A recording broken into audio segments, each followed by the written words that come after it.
At a hospital in northern Spain, there are echoes of an old, almost forgotten disease, which nevertheless still turns some lives to hell. After being diagnosed with tuberculosis, I had two options. First, a long stay in a hospital room where nobody could visit me without wearing a special mask. Or second, staying secluded at home and coming here to the hospital every day for treatment, a daily injection and 22 pills that I also had to take daily in the presence of a nurse. I opted for the second option. If I ever had to go outside, to the bakery or other places, I always had to wear a mask. TB kills 1.5 million people every year worldwide, and around 100,000 new cases are diagnosed every year in Europe. The disease gradually makes holes in the lungs, which start to look like Swiss cheese. And once the tuberculosis infection has colonized the lung, it travels through the blood to other organs. The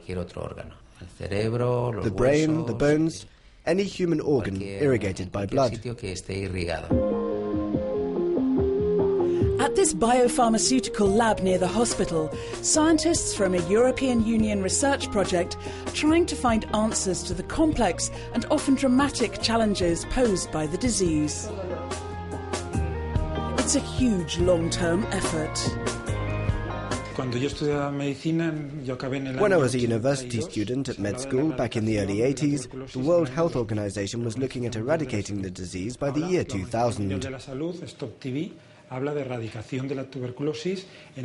Now experts use 2050 as a possible eradication date, but this will only be possible if we can get faster diagnostic tools, new, more powerful drugs to fight hyper-resistant new strains, and new vaccines.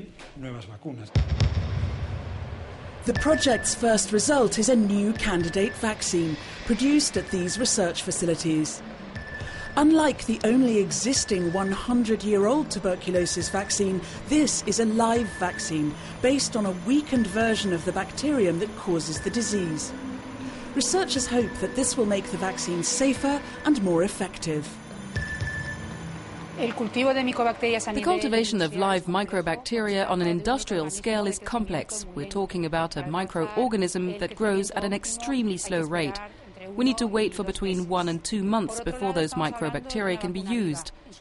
And we're talking about a live vaccine. For it to become really efficient, we have to ensure both its viability and its stability during the whole fabrication process.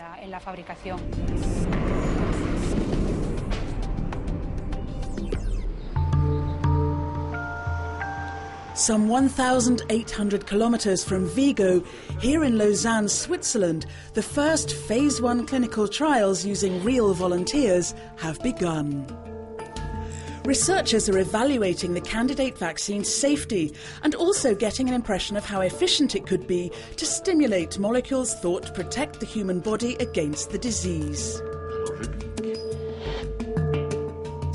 It would be good if at phase 1 of clinical trials we can show that these protective molecules are present in the volunteers' bodies.